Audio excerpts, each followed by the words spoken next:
About 2,000 years ago, a very, very enlightened being told us, "Peace I leave with you. My peace I give to you." Now, when I look at the world today, I wonder, did he really give us his peace? Did we really get it?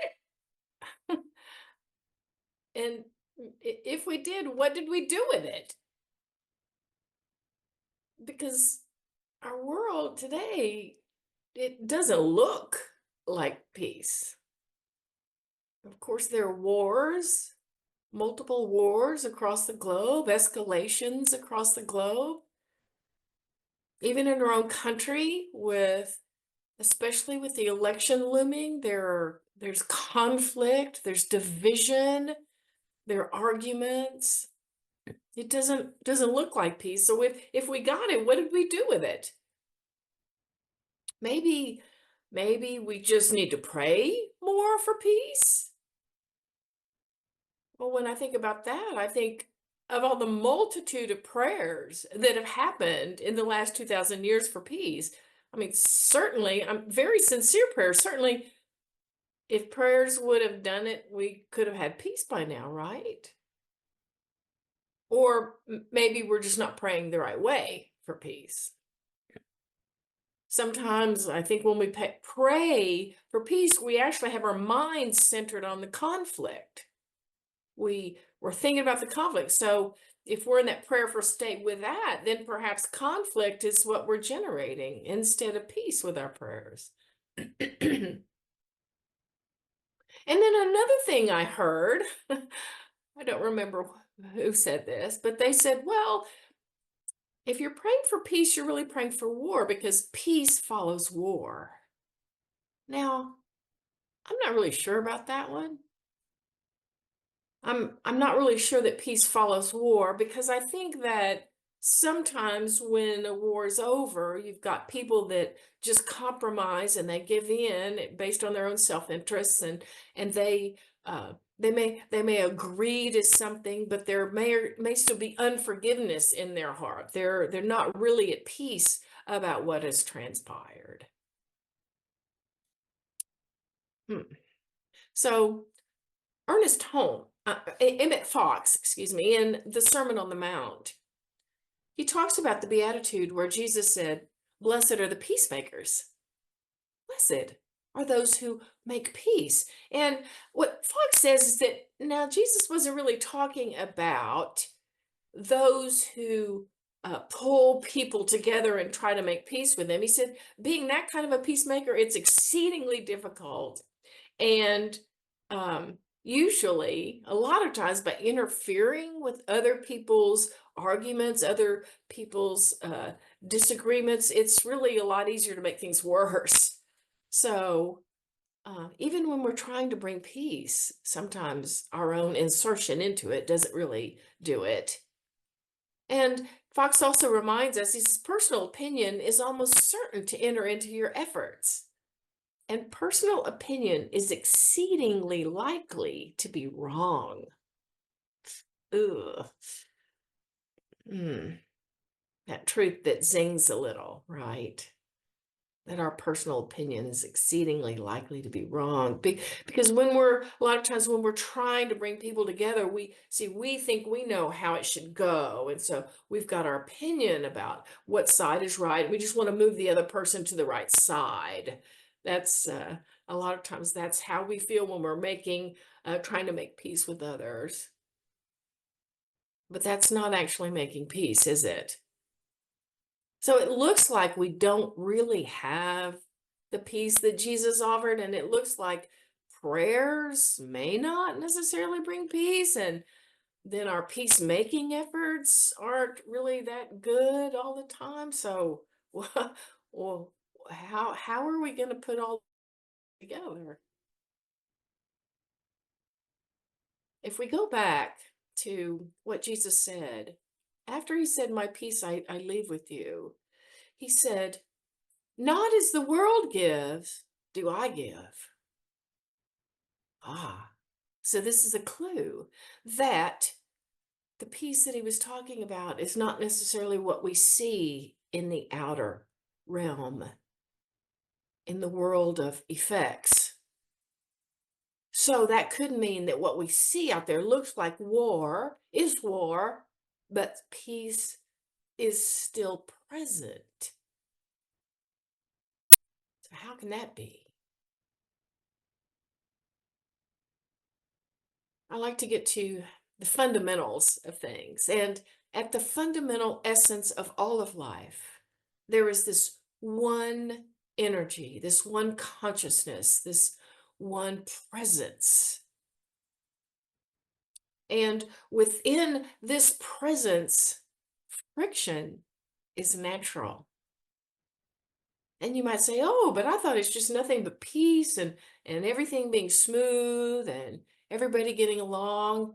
Well, friction occurs on this fundamental level. Friction occurs when the high level of consciousness, it's a high vibration, when that enters the density of a lower field of vibration, a density of a lower field of consciousness, friction occurs. So it's natural. And we want it to occur because certainly we want to continue to up level that which is of a lower consciousness. So we do want to bring in those higher levels of consciousness. Then friction is just going to happen. So when we're talking about peace, it doesn't mean the absence of friction. Okay, so what do we do with that then? Well, if we go back to what Jesus said, after he said, after he said, it not as the world gives, it's not an outer thing. He says, let not your hearts be troubled, and neither let them be afraid. So we're looking at allowing the peace to be within us. Still, we might be able to see conflict on the outside, but the peace we're looking for is within. It's inside of us. And how do we then get our hearts to a place where they're not troubled when we're seeing what we see on the outside? Because I don't know about you, but when I look at the news, I don't always feel that peaceful. So how do I engender that sense of peace within my own beingness? How do I do that? Well, I do like acronyms, and I brought a tool today that's an acronym of sorts. The acronym is CRS. And you may have heard this in a sentence that goes something like, I have CRS disease, means I can't remember stuff. You may have heard it like that, CRS. But the CRS is going to stand for something different today. When we have that feeling of no peace, the C stands for calm the feeling. So we feel that sense of no peace in the body first. And if we can take care of it within the body, if we can calm that within the body first, then it doesn't have to end up being expressed in our world. Now that's pretty fundamental new thought is what we exude, the energy that we carry that expresses in our world. That's what we end up seeing. So if we can calm it first where it occurs, right here where we feel it the first time, if we can do that, then we will see more peace in our world. We will have more peace in our actual experience. Thich Nhat Hanh in the book Peace in Every Step says this: you calm your feeling just by being with it, like a mother tenderly holding her crying baby. Feeling his mother's tenderness, the baby will calm down and stop crying. See, a mother holding her baby is one with her baby. If the mother's thinking of other things, the baby will not calm down. The mother has to put aside other things and just hold her baby. So don't avoid your feeling. Don't say you're not important. You're only a feeling. Come and be one with it.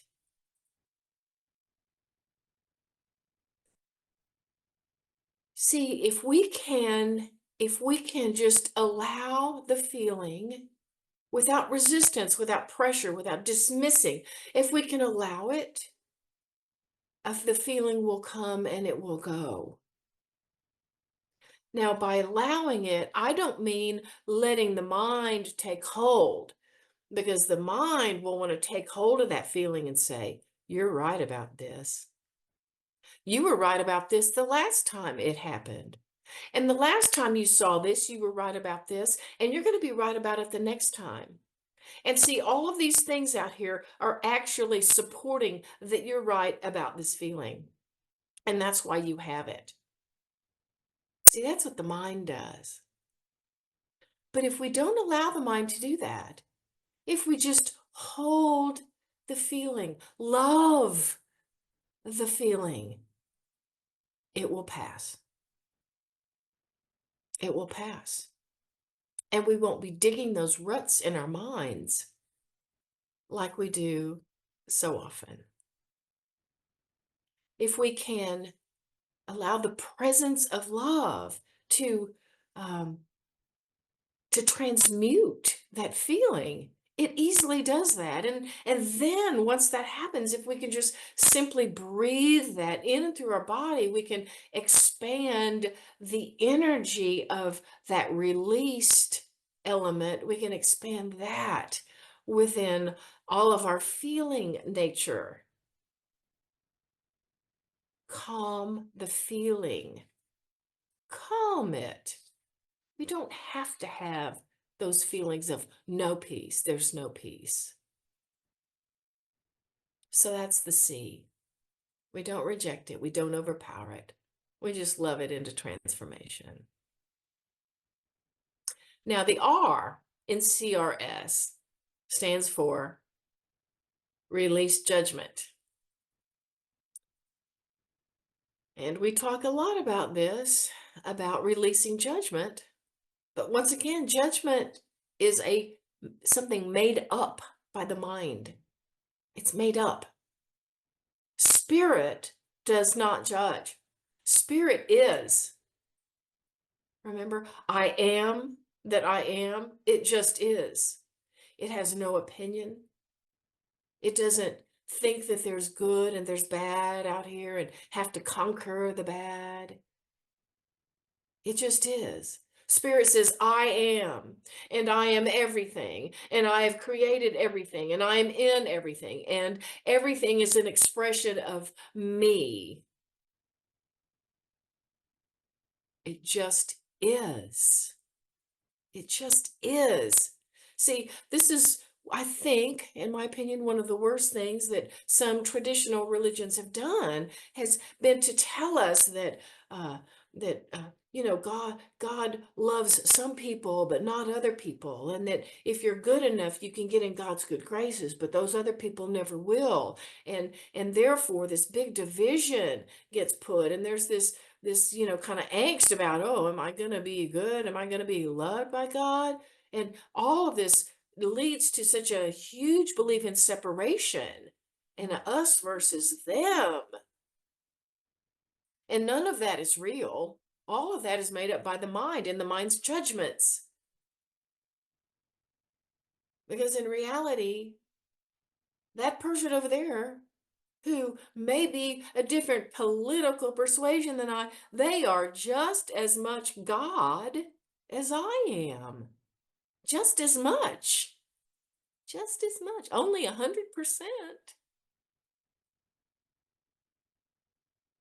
See, this judgment we have, we've got to find out how to release it.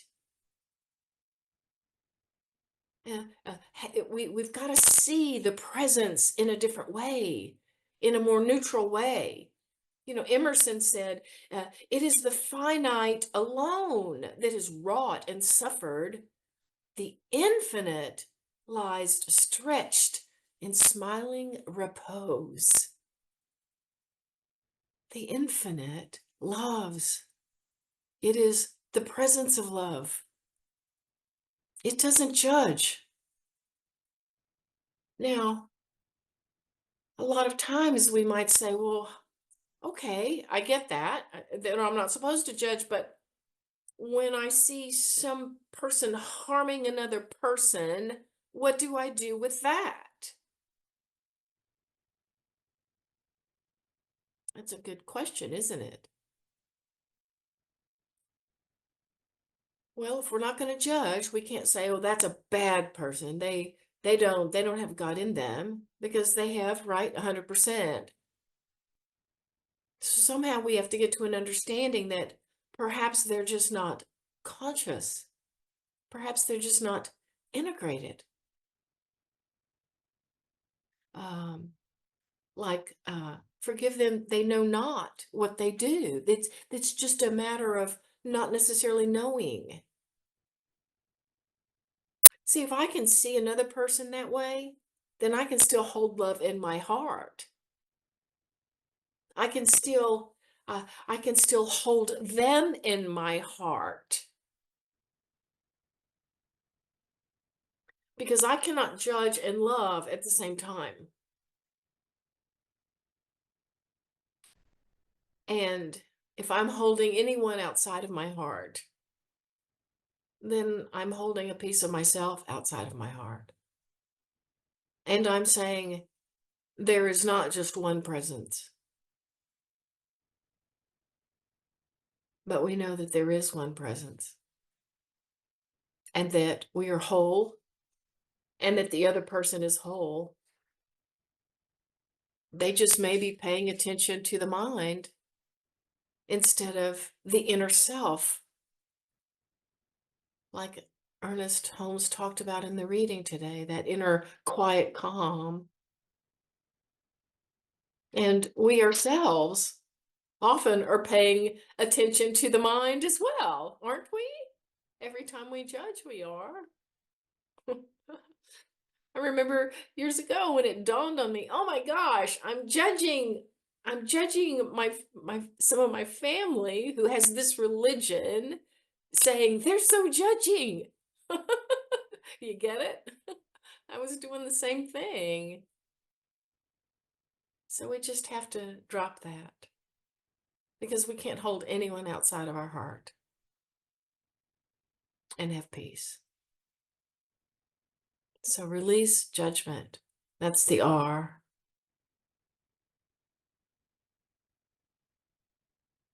That's the R. If we want to be able to pray in a manner that's effective, Emmett Fox says the great essential for success in prayer, for obtaining that sense of the presence of God, which is the secret of healing oneself and others too, is that we first attain some degree of true peace of mind. And this was known to the mystics as serenity, and they're never tired of telling us that serenity is the grand passport to the presence of God. So release the judgment, release it.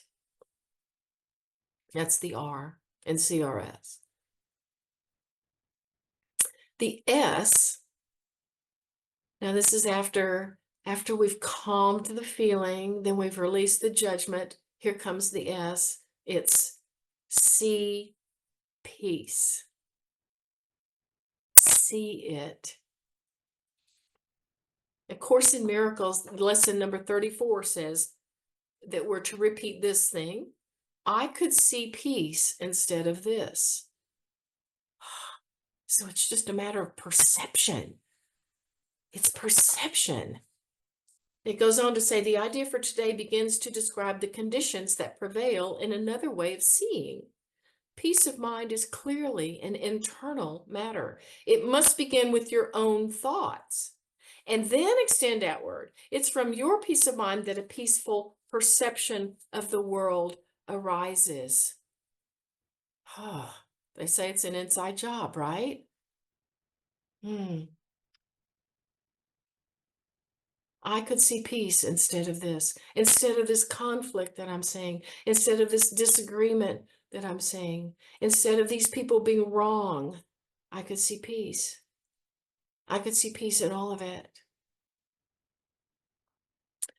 The course in that particular daily lesson says go ahead and search your thoughts, search for anything that where you have anxiety provoking situations, or some kind of offending personalities or events or anything else that brings you that sense of unpeace. Go ahead and search it out and then just note it, let it pass, and then allow another one to come and let it pass.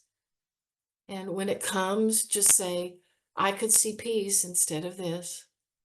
I can see peace instead of this. I can see peace instead of this. The course is careful to say, okay, you might have to repeat it with some subjects more often, and certainly don't exclude anything. Don't exclude anything from saying, I could see peace right here in this. Holmes tells us spiritual communion is letting go of all negation, a reaching out and up towards freedom, wholeness, and happiness. It is a calm, inward sense of reality. There's no struggle, no tension, only peace. And he wasn't saying that when you go and sit alone in nature that you can have this peace, but only then. This is an ongoing way of being that we can have peace. And in these next days, especially with everything going on in the world and our country, we want to really adhere to this. I could see peace instead of this. See, I could see this differently. I can see peace. I can trust that the universe is in harmony, and that there's more harmony that it's always generating. I can open my mind and eyes to see that which I couldn't see before. I can see where others point that there may be something that they're saying that I've missed, that I've misinterpreted, that I just misunderstood. Can I see peace? Can I surrender to that inner knowing, that inner calm, understanding that the mind, like Fox said, can be exceedingly wrong.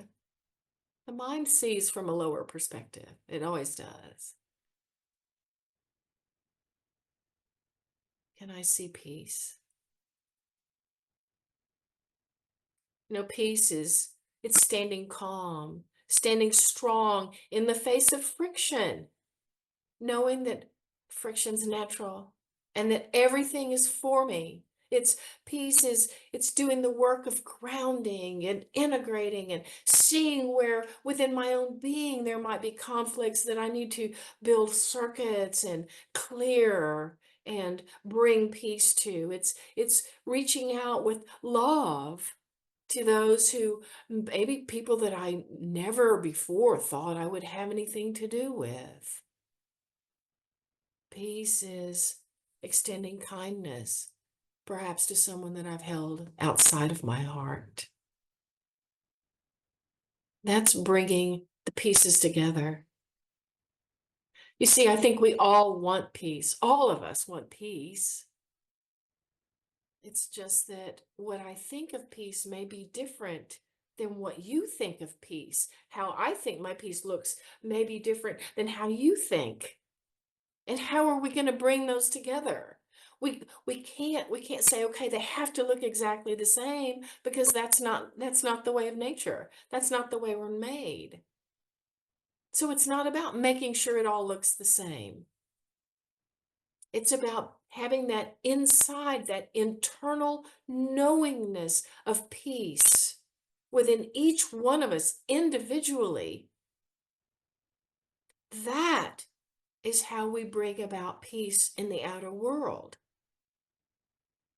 And don't for a moment think that what you hold within yourself, the energy and the vibration and the consciousness that you hold within yourself, don't for a second think that that doesn't impact the outer world.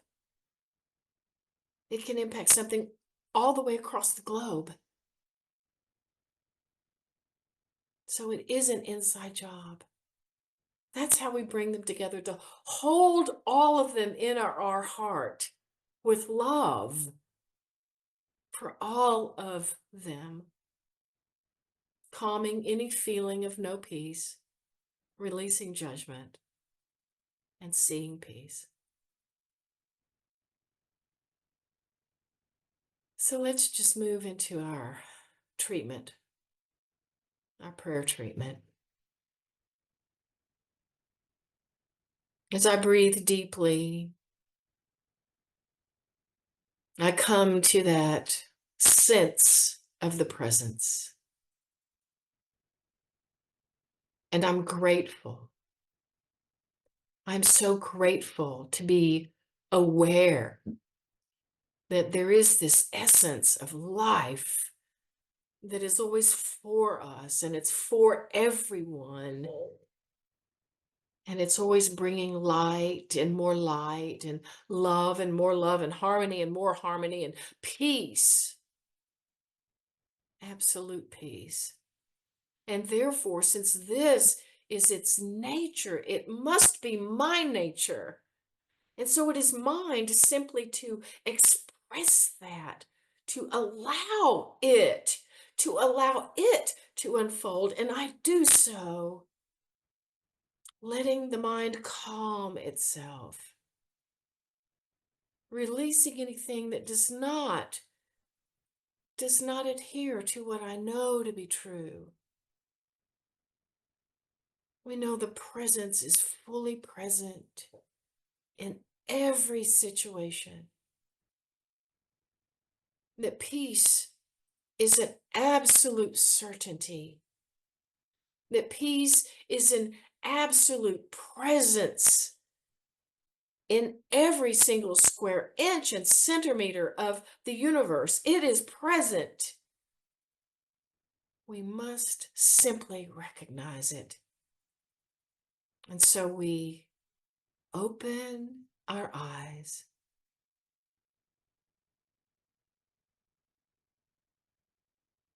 We send forth peace from within each of us, allowing that essence of goodness, of grace, of wholeness, of love, of kindness,